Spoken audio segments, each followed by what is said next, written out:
नमस्कार दोस्तों, agree साइडकिक channel में आपका स्वागत है। आज हम चर्चा करने वाले हैं असिस्टेंट एग्रीकल्चर ऑफिसर जो 2015 की वैकेंसी पूरी हो चुकी है उसके बारे में। इसमें क्या है कि अब आरपीएससी ने इंटरव्यू के नंबर और जो एकेडमिक में आपके और स्क्रीनिंग टेस्ट में कितने नंबर आए वो पीडीएफ लॉन्च किए, तो उसके बारे में चर्चा करने वाले हैं। कितने आए थे, क्या पैटर्न था, कुछ ऐसा देखते हैं। तो देखिए, ये ओवरऑल आपका इंटरव्यू पे फर्स्ट में एग्जाम हो गया, फिर उसके बाद इंटरव्यू हुआ है और उसके बाद जो पूरी प्रोसेस हुई है वो 100 नंबर की रखी गई है। तो इसमें स्क्रीनिंग टेस्ट है, यानी कि जब आपने एग्जाम दिया था तो वो स्क्रीनिंग टेस्ट उसका वेटेज 40 अंक रखा गया है। उसके बाद इंटरव्यू का 40 अंक रखा गया है और एकेडमिक यानी कि आपकी 10वीं 12वीं और जो ग्रेजुएशन है उसको 20 नंबर का रखा गया है। इनमें से 75 से % ऊपर हैं उनका अलग अलग 4-5 इस तरीके से डिवाइडेशन किया गया है नंबरों का। तो देखिए, जो अब ये स्क्रीनिंग टेस्ट हुआ था उसमें से 40 में से कितने आए हैं किसी के, और इंटरव्यू हुआ है वो 40 का था उसमें से कितने आए हैं, और एकेडमिक है जिसके 20 नंबर है, जिनके मतलब 10वीं में 12वीं में और ग्रेजुएशन में उसमें कितने आए हैं। तो चर्चा करते हैं एकेडमिक नंबर। एकेडमिक नंबर जो 20 नंबरों के थे, जिसमें कि 10वीं 12वीं और ग्रेजुएशन 10 नंबर के थे, यानी कि 75 से ऊपर होने पे, उससे कम होने पे 9, 8 ऐसे थे।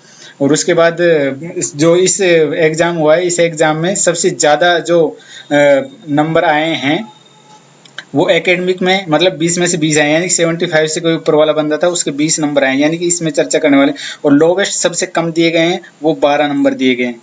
और जो स्क्रीनिंग टेस्ट हुआ था, जो एग्जाम लगा था, जो फाइट किया है, उसमें हाईएस्ट 40 में से उन्होंने 25 दिए हैं और लोवेस्ट 9 आए हैं। ठीक है। और जो इंटरव्यू हुआ है, इंटरव्यू 40 नंबर का था जिसमें उन्होंने 37 नंबर दिए हैं और लोवेस्ट 20 नंबर दिए, यानी कि उन्होंने दिए वो मार्क्स हैं यहाँ पे 40-40 के ये हुए थे, 20 का एकेडमिक हुआ था। इनमें से कितने उन्होंने ज़्यादा अधिकतम दे पाए और कितने लोवेस्ट, तो इससे आप अंदाजा लगा सकते हैं कि आने वाली वैकेंसी में आप किस तरीके से परफॉर्म करना है। एकेडमिक अगर जो आपका कम है तो स्क्रीनिंग टेस्ट में आप ज़्यादा अंक लाएं, या फिर आप स्क्रीनिंग में भी कम रह जाते तो आप इंटरव्यू अपना अच्छी तरीके से करें, तो उसका इफेक्ट आपके फाइनल कट ऑफ पे और रिजल्ट में फ़र्क पड़ता है। अब जो ये फाइनल कट ऑफ गई है 100 में से भाई कितने कितने नंबर की गई है, इसमें कैटेगरी वाइज डिवाइड किया गया है।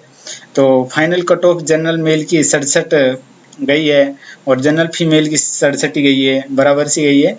और इनकी ये अब जो फाइनल ज्वाइनिंग हुई है उसके आधार पे है 100 में से कितने कितने ला पाए हैं एकेडमिक, स्क्रीनिंग और इंटरव्यू में। तो ये इस तरीके से है कुछ,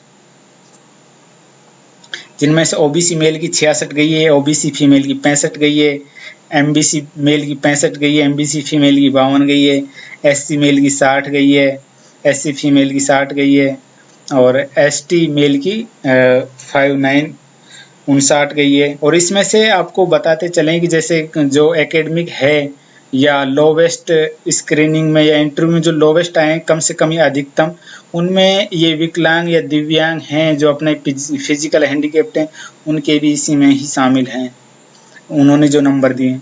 तो आप अंदाजा लगा सकते हैं तीनों सेक्शनों में किस किस प्रकार से नंबर दिए गए हैं, कितने आप ला सकते हैं, कौन सा आपका पोर्शन आप मतलब कि अच्छी तरीके से कवर कर सकते हैं, आपके हाथ में है तो किस तरीके से हैंडल कर सकते हैं। तो उससे आपको आने वाले दिनों में जो वैकेंसियाँ होएगी एओ की या डबल एओ की 2018 की जिसमें चल रहा है, उसमें किस तरीके से फ़ायदा मिलता है। ये मांग उठ रही थी शुरू से ही कि जब आरपीएससी ने सिलेक्शन किए थे तो बताना था कि भाई आप इंटरव्यू बेस पे अगर जो 40 नंबर पे ले रहे हो तो आपको बताना चाहिए कि कितने नंबर आए हमारे। तो उन्होंने अब ये लॉन्च किए है मार्किंग सीट, तो इससे पता लगता है कि आपका वेटेज क्या था। और उसमें जो पीडीएफ की है उसमें हर एक पर्सनल जो कैंडिडेट जो सेलेक्ट हुए हैं उनके अलग अलग के डिवाइडेशन करके पूरा बता रखा है कि इसके कितना वेटेज किस में आया, एकेडमिक में कितना है, इंटरव्यू में कितना है, पूरा नाम भी है उसमें और कैटेगरी वाइज पूरा बता रखा है। आप वो सीट भी आप देख सकते हैं आरपीएससी की साइट पे।